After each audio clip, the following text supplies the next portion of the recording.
Hey, everybody. Welcome to the Burn Bootcamp podcast. I am your host, Devan Klein, and today we are answering the question, what to do when you break a fast. Never, ever, ever, ever, ever do this before breaking a fast, all right? That question is answered, plus many, many more here on the Burn Bootcamp podcast, episode 30. Let's get it. Welcome to the Burn podcast, where strength meets science, food fuels energy, and mindset creates momentum. I'm DK, your personal trainer, and I want you to train, eat, and think differently. So get ready to take your health and fitness to the next level here on the Burn Podcast. Let's get to work.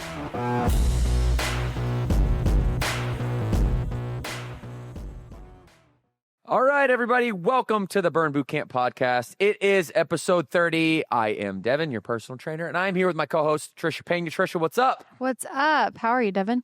I'm really, really well, actually. I love the fact that we are on episode 30. There's something about 30. It's an even number.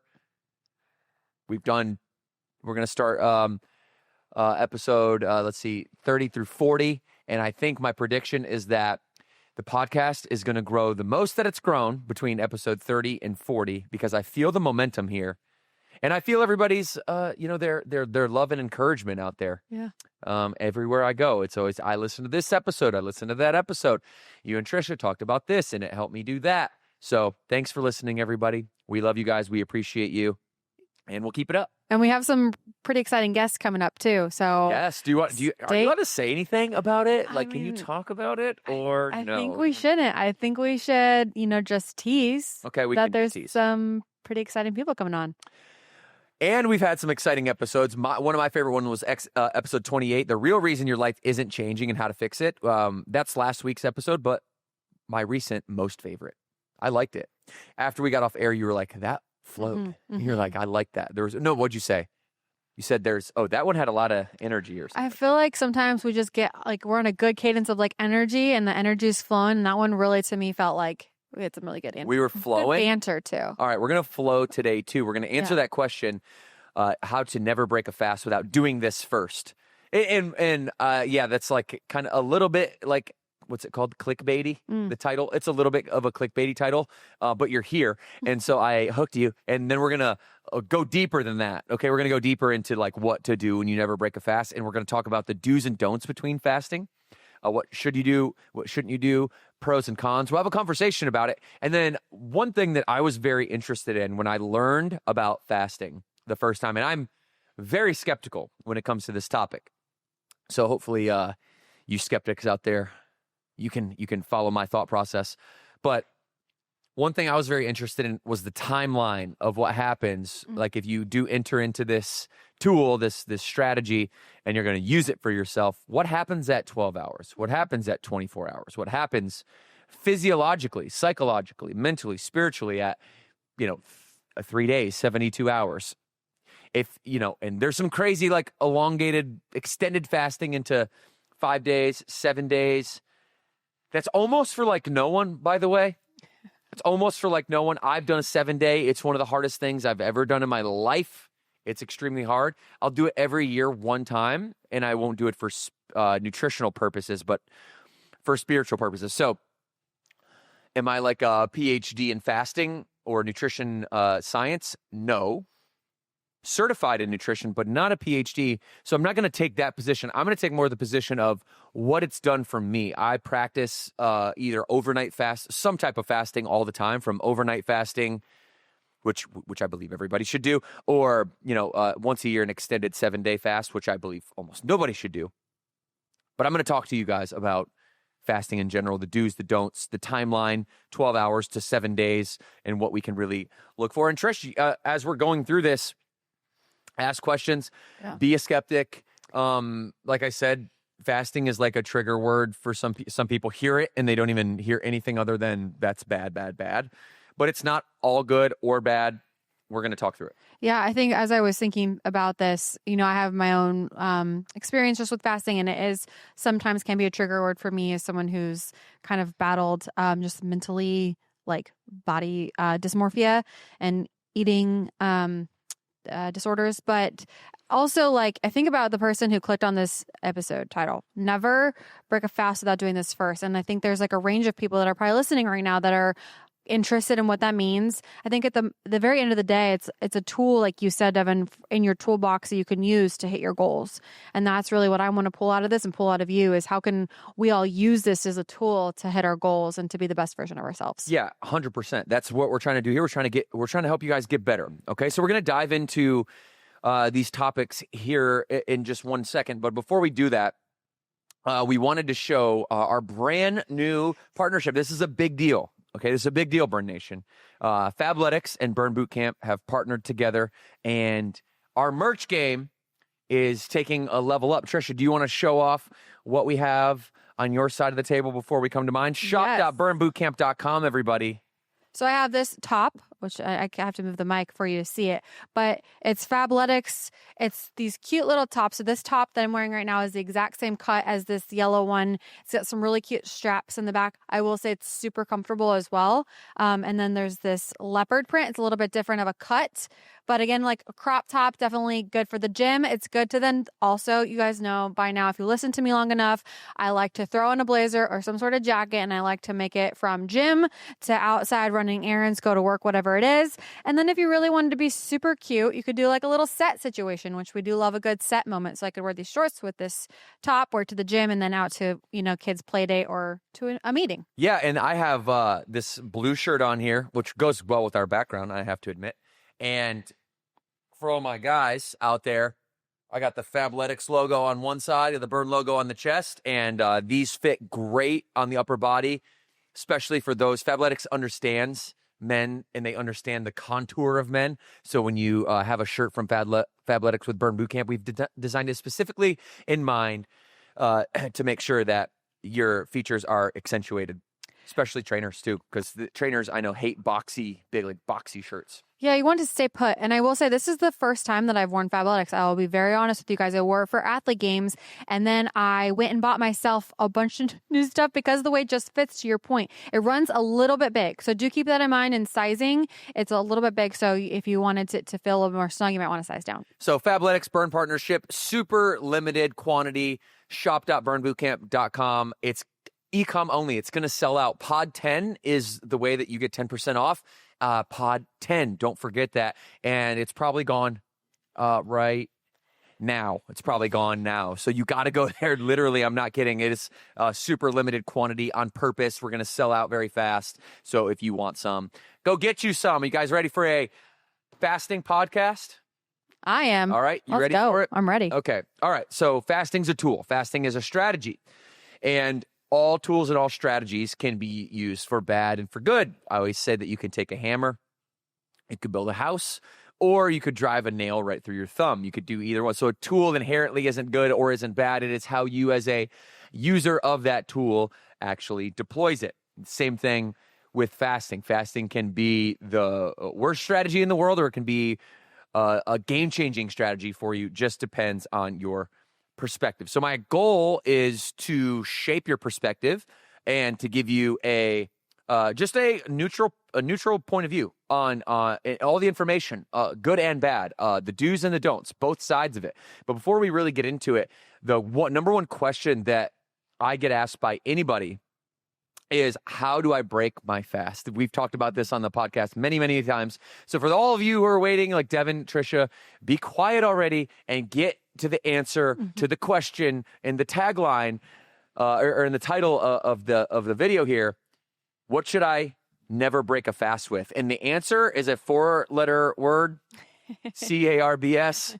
Okay, you should never break a fast with carbohydrates. Why should you never break a fast with carbohydrates? Does anybody know what happens? And this is a test for you if you've been listening to the podcast for a while, by the way. What happens when you eat carbohydrates? What happens to your body? What's the one hormone that's connected to those carbohydrates physiologically? Glucose or glycogen. Glycogen, and the hormone is insulin. Sorry. Bang. Good. Right? So carbohydrates turn into glucose, simple sugar, right? Which then gets shipped off into the body by the transport hormone called insulin. But there's a secondary purpose for insulin. What happens when you eat more carbohydrates than necessary, it not only ships the glucose as glycogen into your muscle bellies and into your liver, tops off your muscle and your liver glucose levels or your glycogen. What happens to excess glucose after that? It's stored. Stored as what? Fat. Body fat. Okay? So here's what happens. When we break our fast with carbohydrates, what we're doing is we're shutting off lipolysis, or using fat as energy for fuel, and you're turning on glycolysis or carbohydrates for fuel. Mm-hmm. So if you're going to break a fast, the best way that you want to break a fast so that you don't do what's called carb rebound. A lot of bodybuilders will get this. A lot of people who will fast will get this. They will literally load up on carbohydrates. The first meal in which they break their fast, they'll like load up on pancakes because they were, quote unquote, like depriving themselves. But oftentimes this will be like a plan. They're like, I'm going to do a 2-day fast and I'm going to break my fast with some pancakes.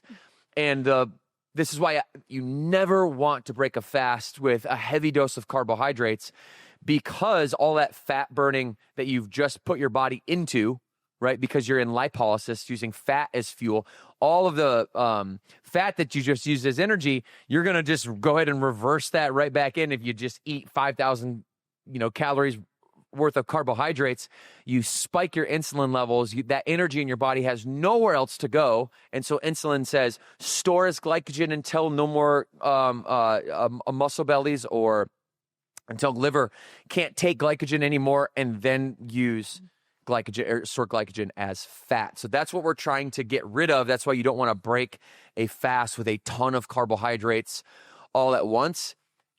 Break your fast with high protein, high fat.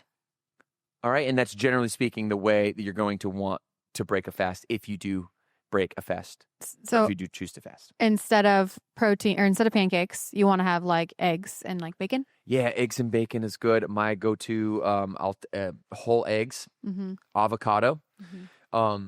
And then listen, I'm not saying never eat carbohydrates. Please don't hear that. Yeah. I'm saying don't break your fast with carbohydrates. The first thing that you put in your body should be a very small to moderate caloric serving mm-hmm. of high protein, high fat. Mm-hmm. I'll give you an example.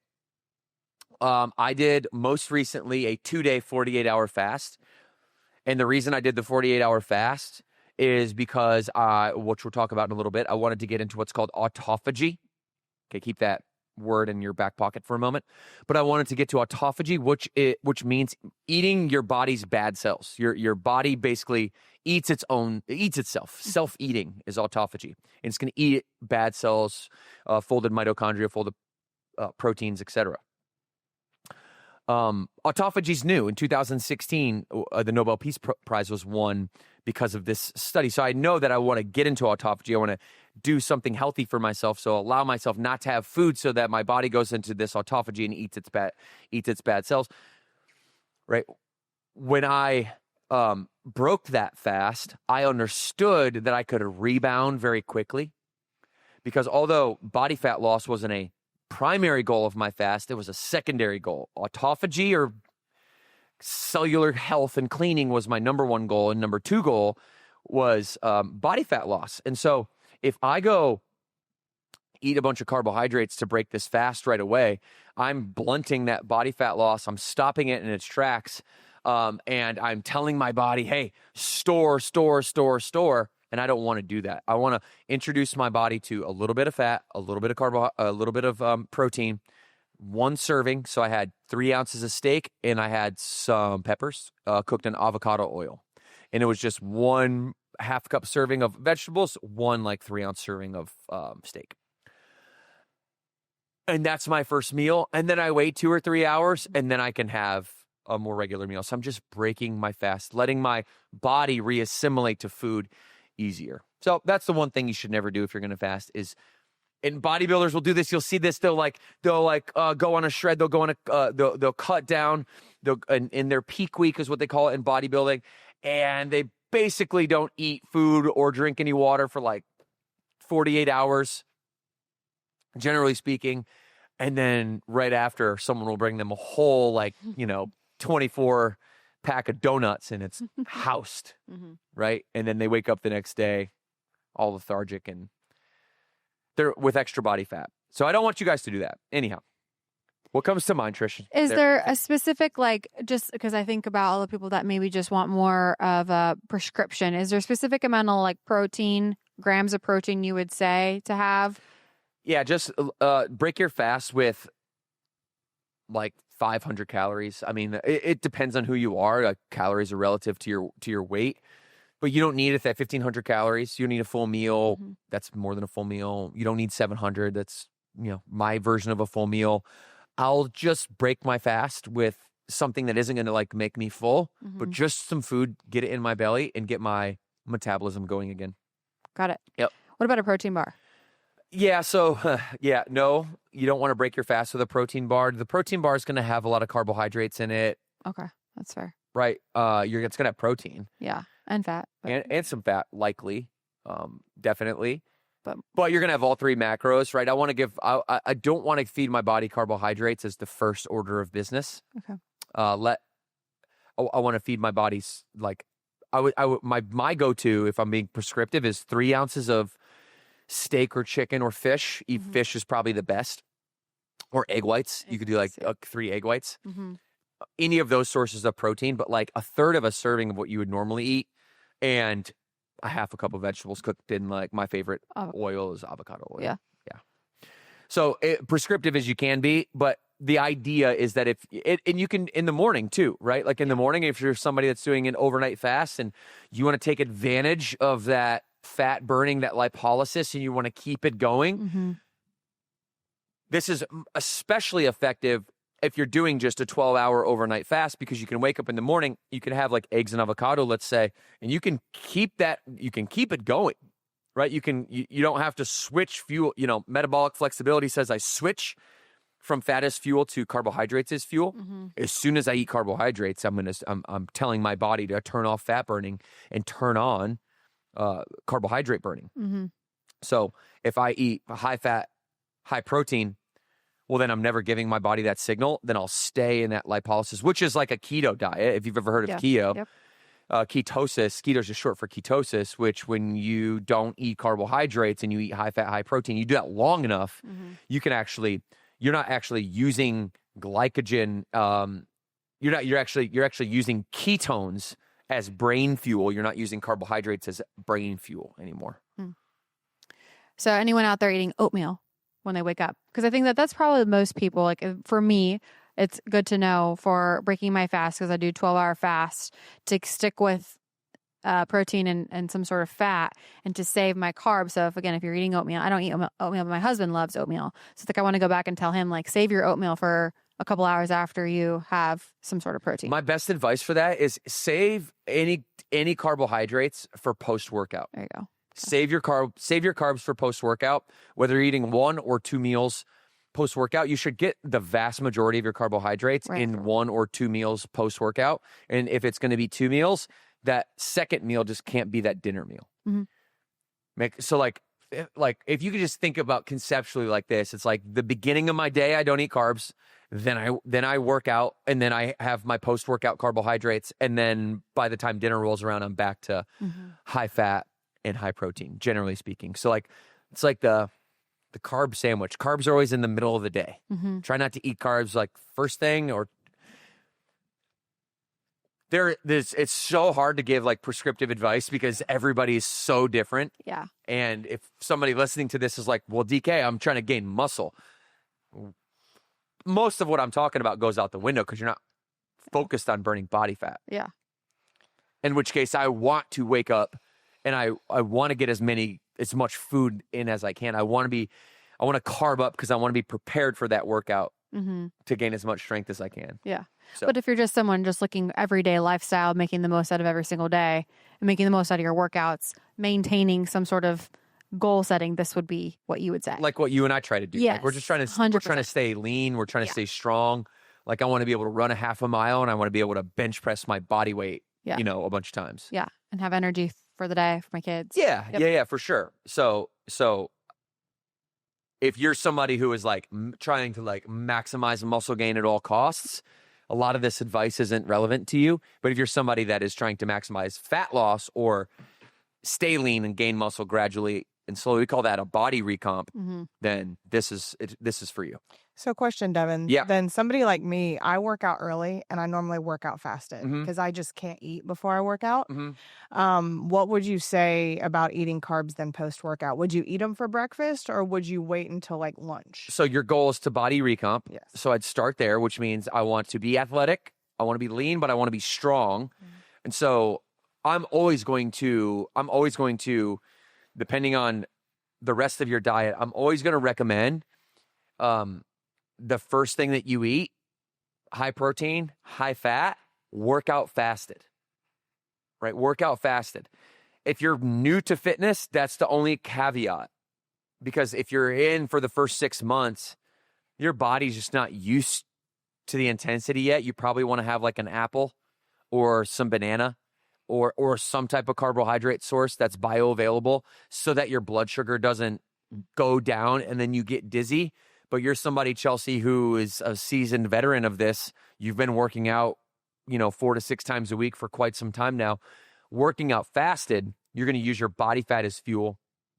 And as long as you're carbing up post-workout, you're going to restore the glycogen needed for enough energy next day. Where you would get in trouble is if you eat low carb full time. This is where people get in trouble because carbs are not the enemy. You going low carb full time, you're not going to perform well in the gym. Carbohydrates are all about timing. So you want to work out fasted so that you can stay lean, but then eat enough post-workout carbohydrates to refuel your glycogen so the next day when you train fasted, that you're pulling from some sources where you can still feel, you're pulling from glycogen sources that you can still feel that pump and you can still get that, intramuscular swelling and blood flow and all that. Yeah. So by swelling, I don't mean literal swelling. People feel like it's swollen, but it's that blood flow just... Swole. Yeah, you're literally getting swole. Yeah. It's a great feeling. I get my science nerds out there, Devan. It's not technically swelling. The blood flow. Yeah, it's blood. Does it make sense? Yeah. Yeah. Okay. So that's what if you were just a general person, if you're like the 80% of people that come up to me and just say, what should I do? That's 80% of the time what I say. 10% of the time it's, hey, that's my general advice has nothing to do with you. And the other 10% of time, most times people are too advanced for that or not quite there yet. Yeah. But for the middle 80, I mean, that's the name of the game. All right. Do's and don'ts for fasting. What should we do first? Let's start with the positive. Positive? Let's do. What are some do's? Okay.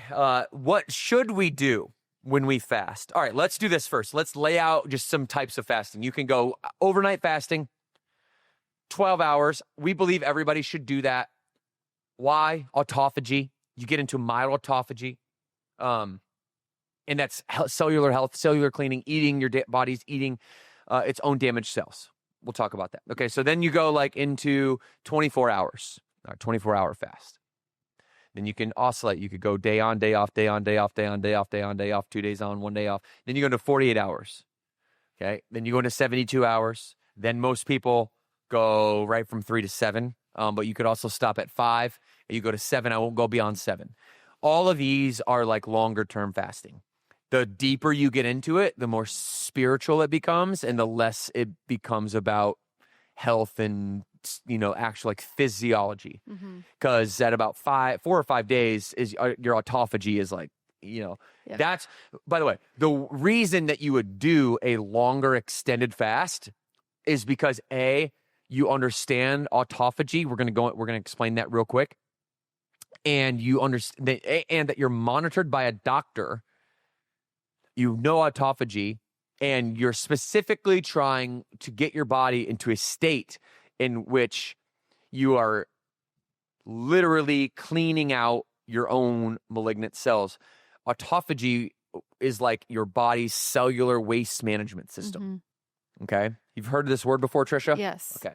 Well, I've also, now that we've been talking about this on the podcast, my algorithm on TikTok is a lot about this too. And a lot of what we also learn, I think, in recent studies, and correct me if I'm wrong, Devan, is this can not only help from it, like if you have fat loss goals, but it also helps with certain diseases that can eliminate that from potentially coming up. So it's like more than just fat loss. It can do so much more for your body. Oh, you guys. So in 2016, a doctor, a scientist from Japan, won the Nobel Peace Prize for his research on autophagy.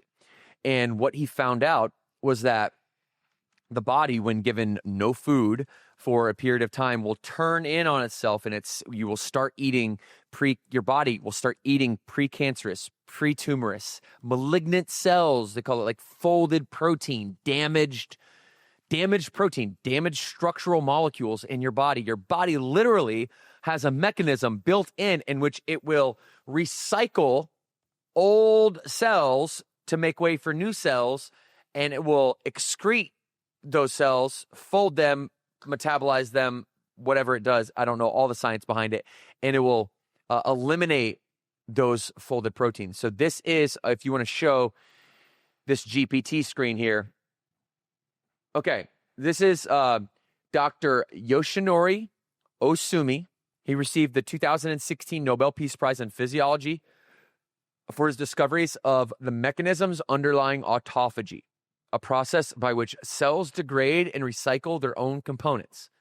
His groundbreaking work was based initially on studies in yeast, which revealed key genes and pathways for autophagy. Those findings opened the door to understanding autophagy in human cells as well. All right. So new 16. I mean, this is less than a decade ago. So if you are somebody who's like maybe jaded by the word fasting because of the way journalists and media bodies would cover the word, fasting isn't starvation involuntarily. Fasting is voluntary starvation with a scientific outcome to clear out your body's precancerous, pretumorous cells. Now, one of the healthiest things that you could do for yourself is to have an extended period of fasting. Now, we have to talk about the do's and the don'ts, though. Okay, the number one do, if you're going to go to an extended period, extended, by the way, is in my worldview, is anything longer than 48 hours. 48 hours or longer. If you go less than 48 hours, like, you're a resilient human being, you got this, you're going to be fine. I promise you that, as long as you follow my number one do, which is drink electrolytes. Okay, your body's kind of like the biochemical lubricant between different receptor sites in your body. Your neurotransmitters are electrolytes, and they help the electricity signals, like, if you will, be like very smooth. And it's like, don't pour water on your electrical at your house, right? Like, by not feeding your body what it needs, essentially. I don't know quite where I was going with that, but so you don't need to do anything extended. If you do, the reason should be autophagy. Does that make sense? Yep. It shouldn't be like losing body fat. That's when you get mentally, I think. Yes. That's the mental problem, at least for me. Yes. Yeah. But after now knowing research, I am now I'm more curious about my body and more curious about being more strategic, to your point. Why you're doing it is for the different benefits, not to lose weight. I think if you go into it, your goal shouldn't be fat loss. Your goal should be to dispose of the precancerous, whatever cells that your body's in eating, the self-eating part of it. The autophagy part is a huge breakthrough. Yeah. Like, That's really let me cool. not understate how huge of a breakthrough it was in 2016 for Dr. Osumi to win the Nobel Peace Prize for the mechanisms underlying autophagy, or cellular waste management. Yeah. It is the unlock for you as a human being to control the destiny of your health. We are not meant to be eating full time. We're not meant to be eating 24 hours a day, 7 days a week. Our bodies, outside of the last 40 to 60 years before that, we would, like, it was normal to just have a day or two in which you didn't have food. This was very, very, very normal. It was the way of life. Now we have Taco Bells and McDonald's and fast food everywhere. Like, it's almost like we are conditioning ourselves just to have food as habit rather than like food as necessary nutrients for fuel and human survival. We are now just habitually eating, and this is why sickness is rising. We're not giving ourselves a break.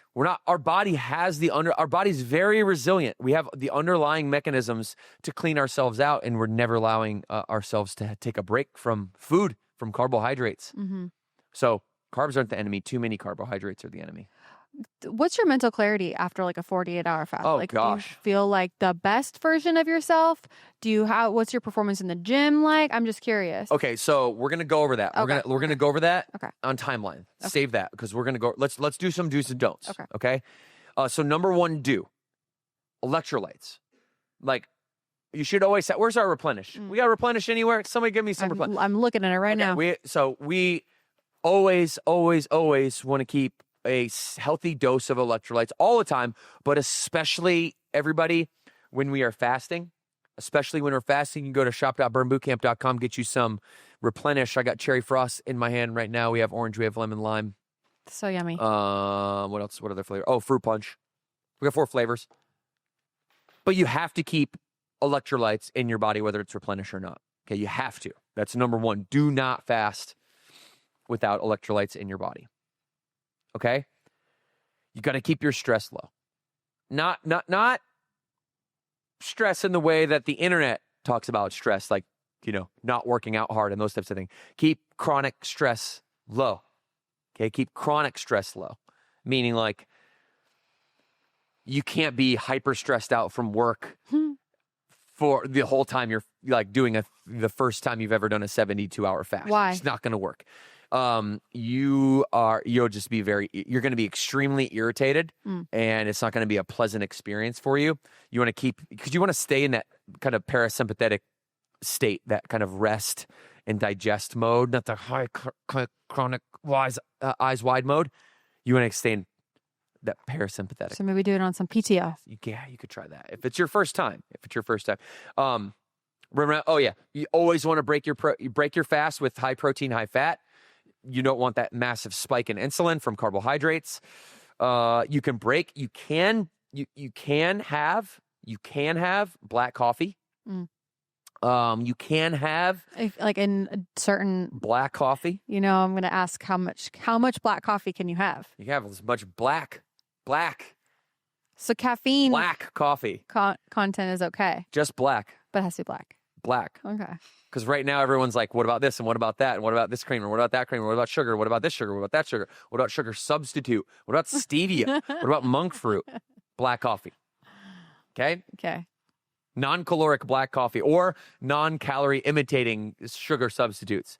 Green tea is one of my favorites. Go to, or water only with electrolytes. What about the green tea from Starbucks without any sugar in it? Yes, unsweetened green tea from Starbucks That's on ice. safe? It works. It is delicious. Yeah, it works. Okay. That's a great green tea product. Starbucks base ingredients are usually really good. Yeah. It's when you put Frappa Chocolate Mote and you put those little, acai summer berry balls at the bottom of it, and then the cold foam. Yeah. Now it has 47 grams of sugar and some synthetic berry blast balls at the bottom of your. Yeah, you don't want that. Green tea, black coffee. Keep it simple. If you're gonna fast, people, please, do not break your fast with silly stuff like in the middle of it. Don't dedicate yourself to a 24-hour fast because you want to be in autophagy and you want to experience cellular waste management. But then you have black coffee and you pour creamer and sugar in it at hour 14. Just don't do that because it's going to stop. It's going to blunt the effects of autophagy. It's going to stop it. It's going to blunt the effects of it. And you're going to take what was mild autophagy and you're going to make it down to low, slow, or no autophagy. And you can't mess around when it comes to what fasting is all in or all out. You're either all in on it or all out. You can't have like a little bit of sucralose, sugar imitating sweetener. It just messes it all up. You can't have it. You can't have a monster. Oh, dang. I know, Trish. You can't have it. You can't have Diet Coke during the middle of your fast. Okay. You can have green tea, unsweetened black tea, coffee that is what color? Black. Can you put anything in it, Trish? No. Nothing. Dude, I'm telling you, people are still going right now. Can I put this in? Can I put that in? Well, Devan said I couldn't, but I don't think he really meant that. I think what I mean is black, no calories. That's it. Okay. All right. Don't is pretty much like the opposite of all those things. Obviously, don't break your fast with a ton of carbohydrates or a ton of alcohol. Okay. You would be so wasted. Please don't. Please don't take like what do they call it? The 4 horsemen shot where you put Jack and Jim and all those shots. Don't do that. We don't want to do that. We don't want to ignore electrolytes, especially on a longer fast. And we don't want to use also, one thing we don't want to do is use fasting as a punishment. We don't want to use fasting as something that we correct our poor nutrition with. Don't fast unless your prerequisite nutrition is already really good. Do you know what I mean? Like, this isn't a Hail Mary. You should not throw up fasting as a Hail Mary. It's not a good play for that. Mm-hmm. Because you can have a very slippery slope. It can be very mental. If you're somebody who is working on your mental resilience, I should be missing you at the whole fasting conversation. Fasting is for somebody who is already really mentally resilient. Mm-hmm. You've done the work. Mm-hmm. You can take it. You understand the difference between your emotional brain and your logical brain, and you can handle hour 28 when you're like, this is tough. Because the first day, if you're going to do a 2 or 3 day, is very, very, very tough. So you don't want to break, because then if you break, then you could very, very easily get into the mindset of like, oh, I broke. I'm not a mentally tough person. And that can go deep and spiral and go fast very quickly. Can you still be in autophagy if you take like a substance that helps you not be hungry? Like a GLP-1? Can you be in autophagy if you take a GLP-1? Yes. Okay. 100%. Anything that is not caloric or mimics calories, meaning that it has some type of influence on your insulin. Because when insulin is triggered, remember, all of the lipolysis pathology is shut off and the glycolysis pathology is turned on. And that's metabolic flexibility. It's the switch between one or the other. So it's really about insulin. Yeah. So not about calories necessarily, which is why like calorie mimicking foods can still spike insulin, like artificial sugars and sweeteners, which is why they're big no-goes. Make sense? Yep. Okay, let's go into timeline. We'll go back to that question, which I thought was a really, really good question. This is where most people's questions live. Feel free, if you're on YouTube, ask questions below the video, and we'll come back through and we'll comment and we'll clear up anything that you missed here. Where should we start? Timeline. So you have the 12, you have the 24, you have the 48 hour, you have the 72 hour, you have a 5-day, you have a 7-day. We'll cover a little bit on each one of those. Where do you want to start? You want to start short and go long, or start long and go short? All right, let's start with 12. Okay, start a 12 hour. This is what we call an overnight fast. Everybody, in my opinion, given that you also believe in the Nobel Peace Prize 2016 given to Dr. Oshumi for autophagy, given that you understand and you believe that, everybody then should, for health purposes, allow their body to turn off the carbohydrate burning glycolysis turn off the energy system overnight for 12 hours.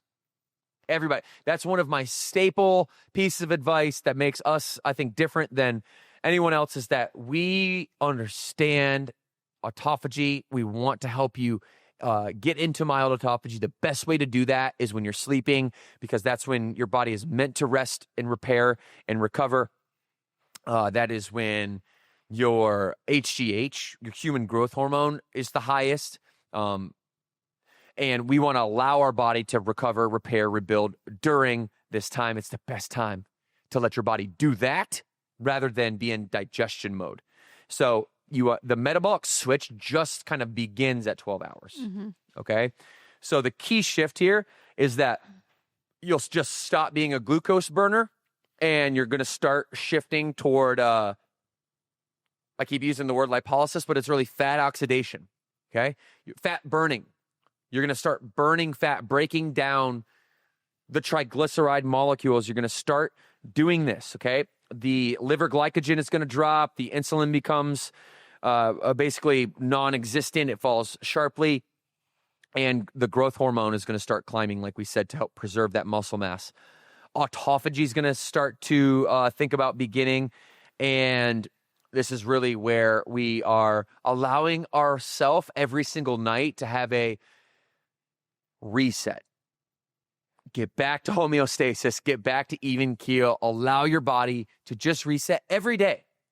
If we don't, then what we have is just perpetual stacking of folded protein, folded mitochondria, damaged cells over and over and over and over. And then we're going to induce body fat gain because we're never giving ourselves the opportunity to switch off the carbohydrate burning state. Can I ask one question? Yes. So I'm thinking about my own self, very selfish in my head right now. And I take melatonin gummies. Okay. And I'm thinking, normally we're early dinner people. So normally we do have like that 12-hour, but I do take these gummies. And that's probably messing up because it has a carb, right? It's got the sugar. But I just did some research really quickly. And there's a tea that I used to drink too, has 0 calories. So as long as it has 0 calories, I'm good to take it. And it's not going to mess up my cycle. A calorie mimicking substances are also part of the no calories. So if you look at a calorie mimicking substance, that is going to be sugar substitutes. And you might see sucralose, aspartame K, aspartame potassium. You might see, what else is out there? Sucralose, I already said that one. Aspartame, you might see that one. You might see stevia. You might see monk fruit as the more natural xanthan. Is that what it's called? Xanthan gum? I think it's called. Xylitol is what it's called. You might see xylitol. Mm-hmm. This is coming up with some ones off the top here. But the calorie mimicking sugar substitutes also will blunt a fast. So you want it to be clean. It's like chamomile tea. It's funny when the first question is, does the sleepy time tea break my fast? So I'm not the only one asking this question. Yeah. So as long as it's just straight chamomile, it doesn't have any added sweeteners or anything like that, I'm good to go. Yeah, you take a tea bag, you steep it in water. Yeah. And as long as that tea bag has natural ingredients, you're good to go. Okay, love that. You're good to go. Yeah, Okay. it's when we get into putting calorie mimicking substances in things like tea, like coffee, like water, and then pretending that you're still on a fast and you're actually not. Yeah. Okay. And it actually honestly very enlightening. And it doesn't actually do it.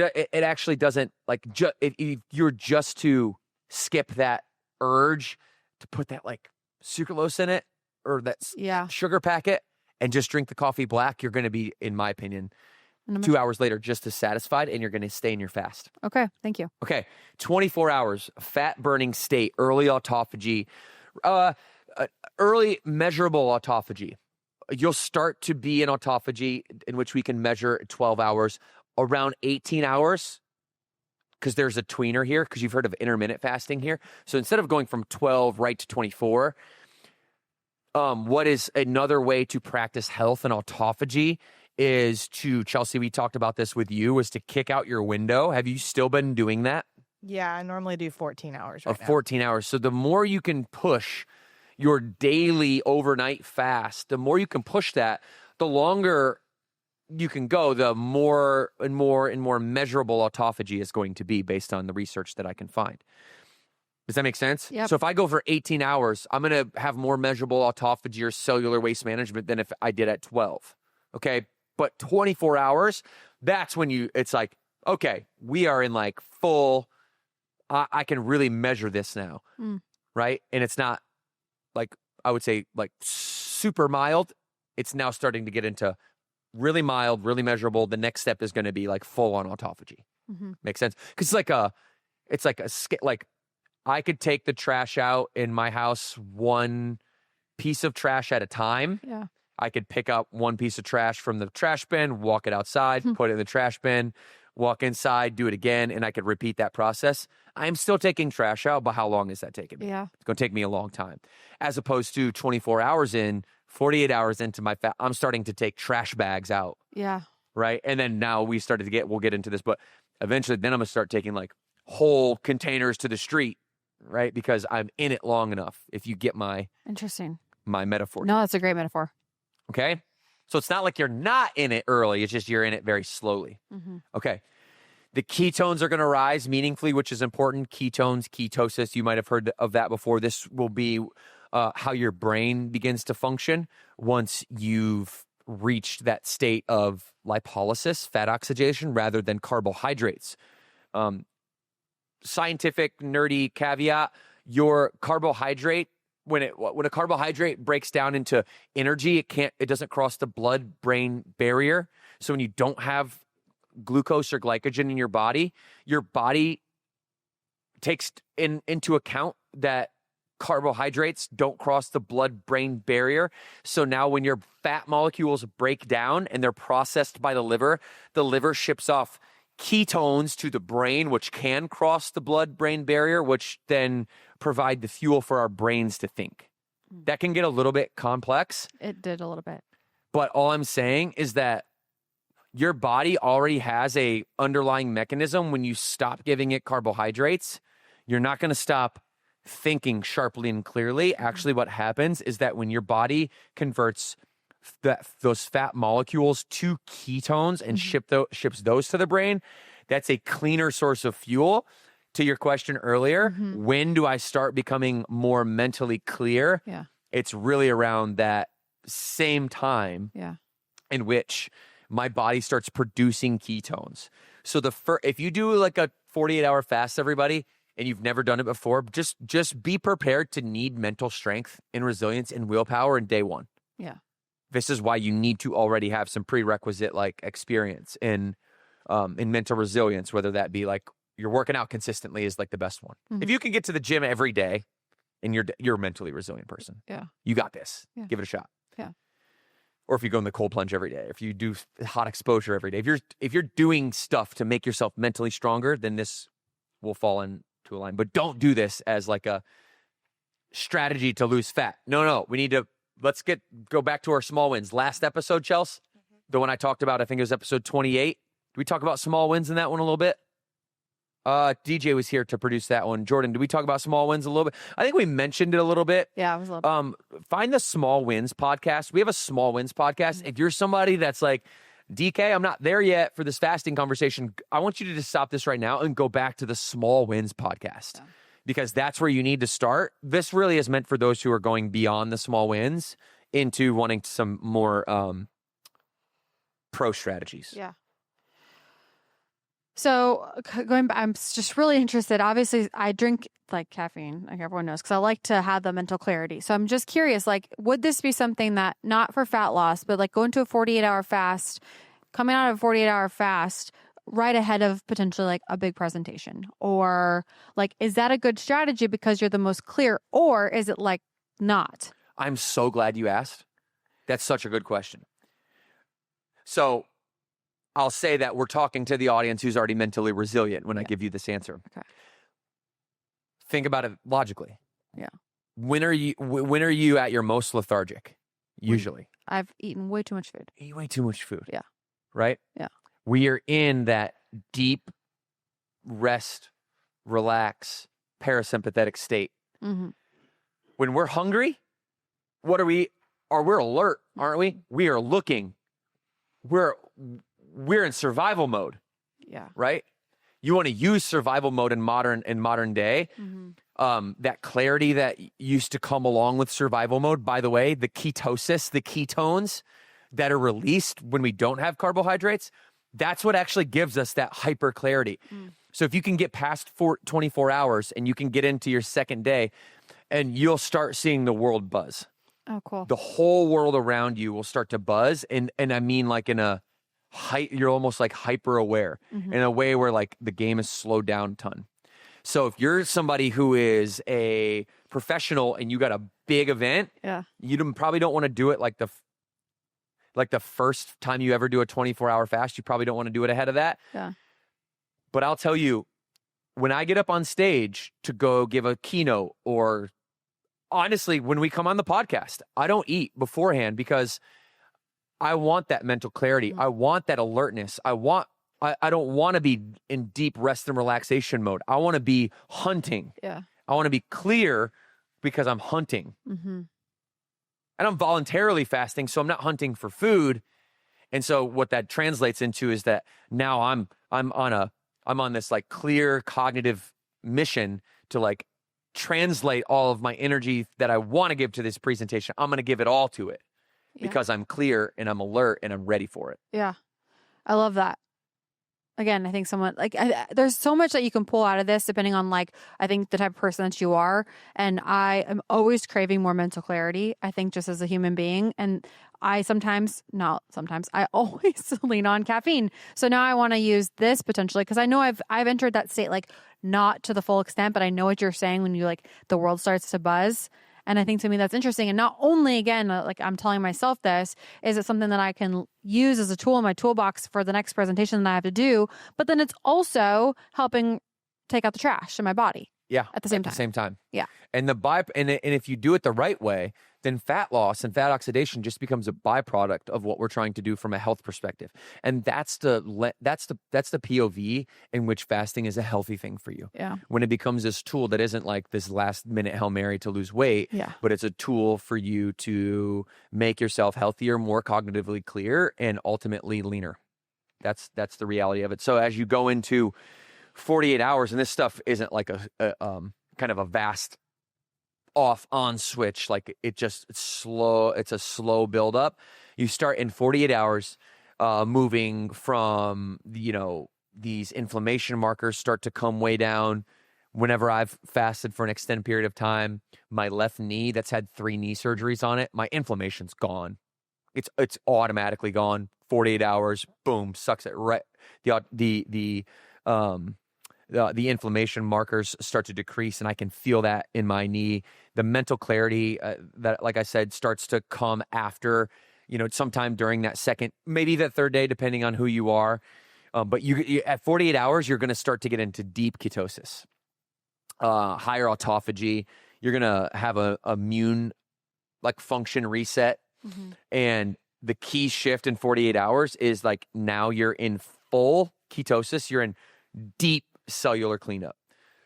And once you're in deep cellular cleanup, you're not really going to max it out anymore. You can be there for about a day. And that's all you really, from a physiological perspective.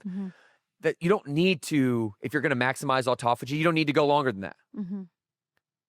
It's not like more autophagy happens after day 4, day 5, day 6, day 7. Once you've gotten to, hey, this is a maximum, I'm maxed out, measurably speaking, I'm good to go. I don't need to extend this. Okay, so 72 hours, 3 days. This is that kind of major line that where all the physiological stuff kind of peaks. Then high protein, high fat, break your fast. Okay, and break it slowly. Okay, high protein, high fat, 3 ounces, 3 ounces.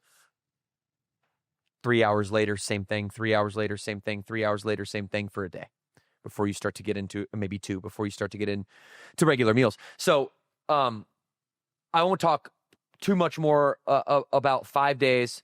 5 days, you could stop there.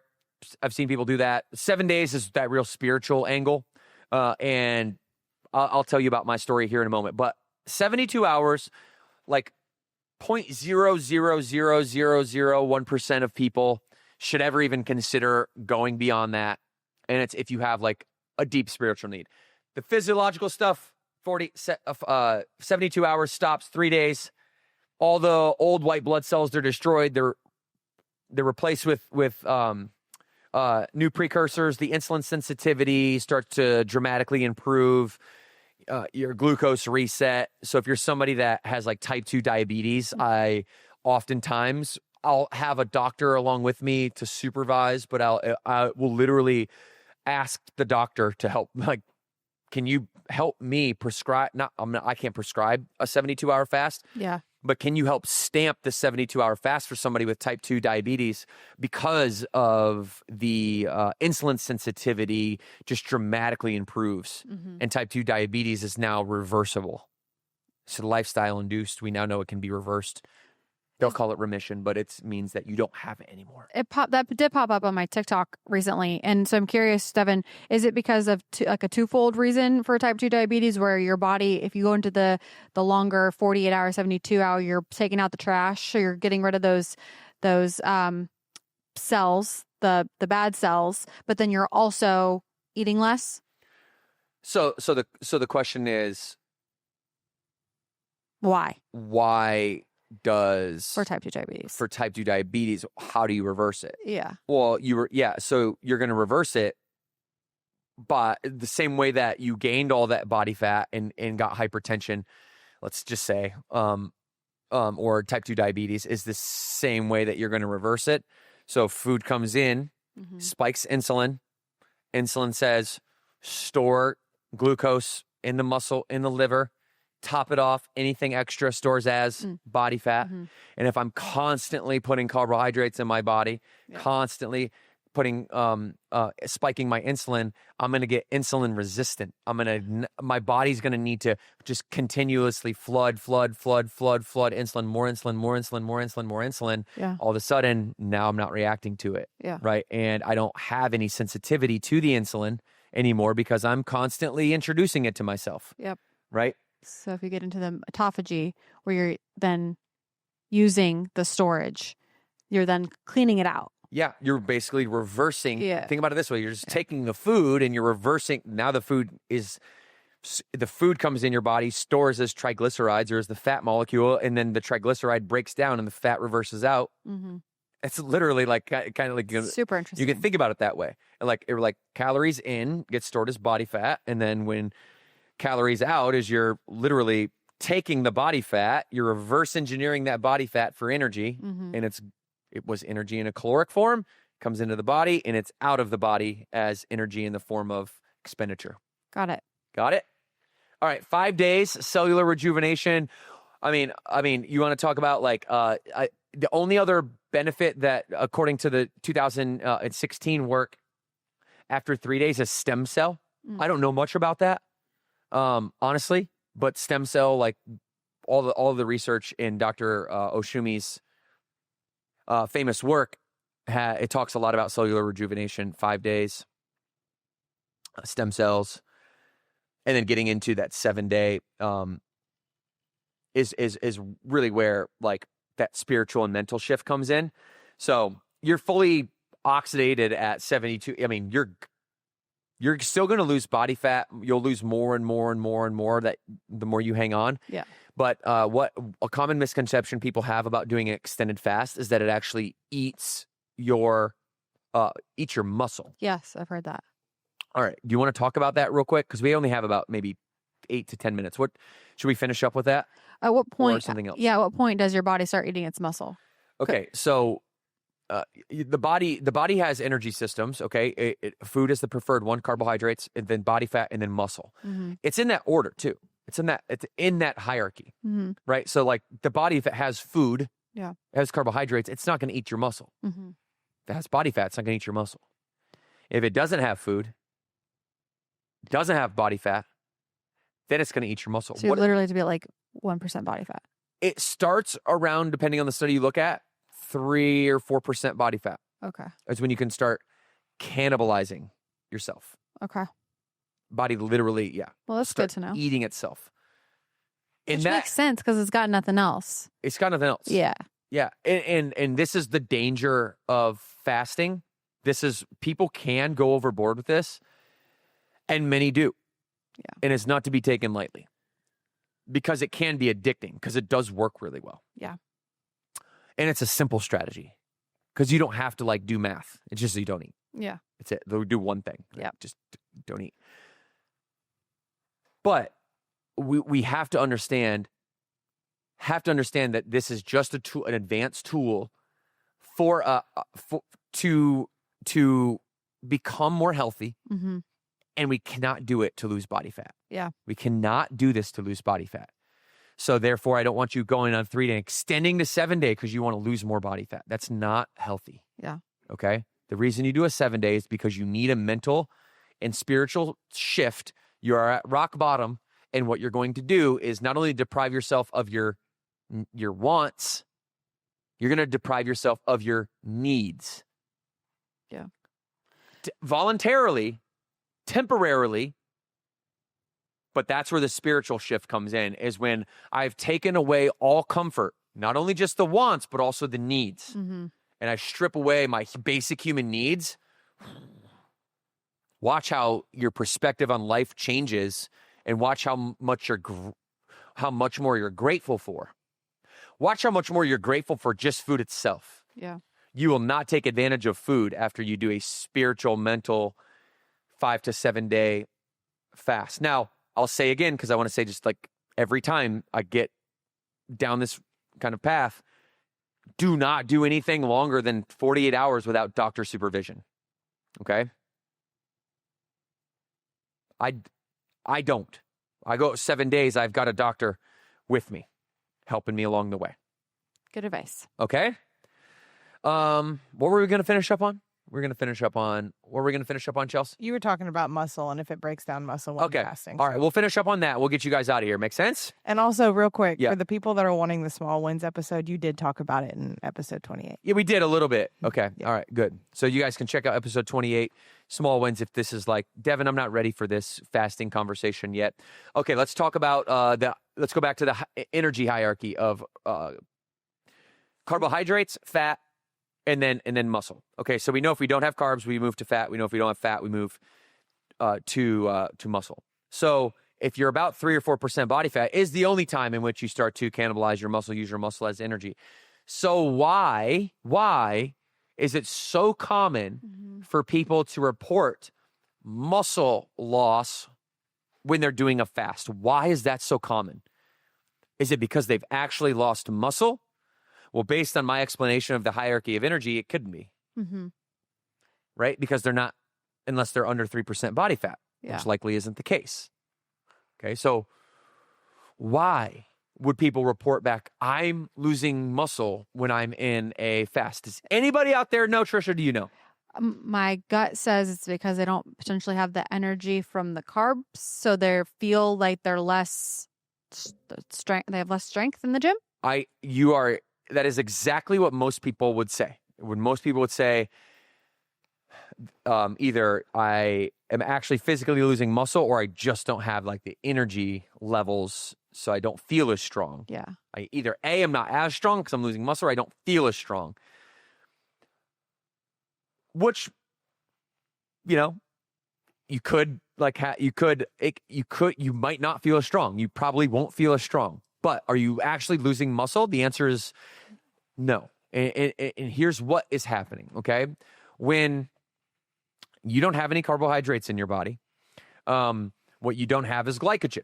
Well, glycogen, as you know, is now how carbohydrates break down into glucose and then actually get stored into the muscle and the liver as fuel. It's like glycogen enters the muscle cell.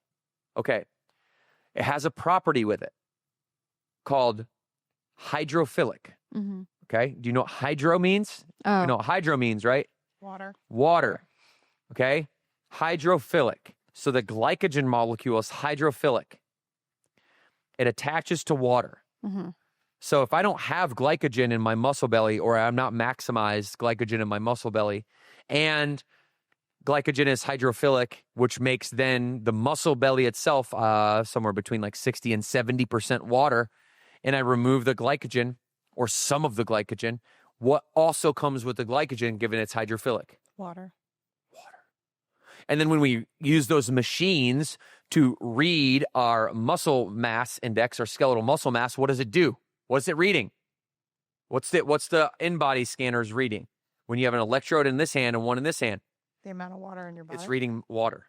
So now the readings confirm what people say, Mm-hmm. and it's like this confirmation bias, self-reinforcing idea that I don't have as much water in my muscles, so when I step on this scale to read how much water is in my muscle, I don't have as much, so it's not going to read as much muscle mass, and it's going to losing muscle. it's gonna look like you're losing muscle, but when you come back and then you refeeding the right way, you don't just put a bunch of carbohydrates or pancakes into your body at a all-you-can-eat binge session at IHOP, and you do what I'm saying, 3 ounces of lean poultry, meat, fish, eggs with 3 ounces of, or a half a cup of cooked vegetables, an ounce, whatever you want. If you do it that way, what's going to happen is you are going to feel the effects of the fasting without the carbohydrate rebound, and you're going to you'll keep your body fat off, but then you'll slowly bring that muscle back once you slowly start to build the muscle liver glycogen back up. You'll slowly start to feel full again, and as long as you don't rush back into carbohydrates, you won't body fat rebound. Makes sense. It's all very hard, though. Yeah. Can I just end with that? It sounds hard. It's also, this is like probably like the 5th or 6th time I've heard you say it, and I'm just now starting. It's hard to understand, and then it's also hard to even think about going and doing. Yes. I've researched fasting for the last 6 or 7 years, and I don't even know as much as I need to know. Mm-hmm. So I'm just trying to introduce to you what I do know, and hopefully bring you guys along for the ride, get you interested, get you curious in some topics. Yeah. Introduce to you the fact that, hey, listen, fasting isn't some scary, thing. Fasting is like one of the most ancient, most proven tools that we have. They fasted for 40 days and 40 nights. I mean, they come straight out of the New Testament. Yeah. So this is a ancient tool. Autophagy has been around forever. We finally realized the underlying mechanisms in 2016. And so now it's not only is it not this taboo thing that you shouldn't consider doing, it's this thing that has less than a decade old of new science on it that could change the health trajectory of an entire population of people, because we now have a strategy to go target precancerous and pretumorous cells and malignant folded protein. Yeah. So it's a big deal. Mm-hmm. Like if you're somebody that has like a history of cancer in your family, I would really be perking up and researching autophagy and seeing if you can't incorporate an annual / daily or weekly tradition for you in your life to get yourself into autophagy as a primary health driver, and watch the body fat melt away as a nice byproduct of that. Yeah. Alzheimer's as well, I read too. Oh my goodness. It is we can talk about the pathology, the cascading positive benefits of fasting and the regeneration of all tissue in your body. Mm-hmm. I mean, it is insane, y'all. Listen, think about it this way. We'll end on this, okay? If you don't clean your house, if you just, every time a kid left a wrapper on the counter or their clothes on the floor, imagine your house if every time something got left out, it just stayed there. Yeah. How fast does your body build up gunk? Yeah. Does your house build up junk? Fast, right? Yeah. It can build up very fast. Over Thanksgiving, how bloated did you feel, like most of us that overate when we told ourselves we weren't going to? Yeah. Right? It can get out of control fast. Your body fat can get out of control fast. You just left everything in your house, get out of control real fast. You seen that show, The Hoarders? The Hoarders show? Ugh. What if your body was that? Because you never listened to the science available to you. You never went into autophagy. You never took serious an overnight fasting. You never challenged yourself to do a 24-hour fast. What would your body look like if you could actually visually look at it? If you're somebody with excess body fat, you're somebody that visually let those McDonald's wrappers stack up on that apartment floor for too long. It's not good. No, it's a great way to look at it. Want to keep our house clean. Keep your house clean, people. All right. I think that's good enough for today, Trish. What do you think? I think that's great. All right, everybody. Hey, thanks for being here. Episode 518 is an episode I want you guys to go back and listen to as well. We talked about, what episode was it? 528, Chels? 518 is the one about fasting. Okay. 28 is the one that we just did. So last week's was 28. This one that I'm going to put right here is an episode that's going to take you deeper on this topic, okay? Fasting for fat loss, energy, longevity. Top fasting myths explained. Click this video right here if you love this fasting topic and you want more of the same. Click right here. For everybody else, we appreciate you guys. We'll see you next time. 2 claps on 2. 1, 2.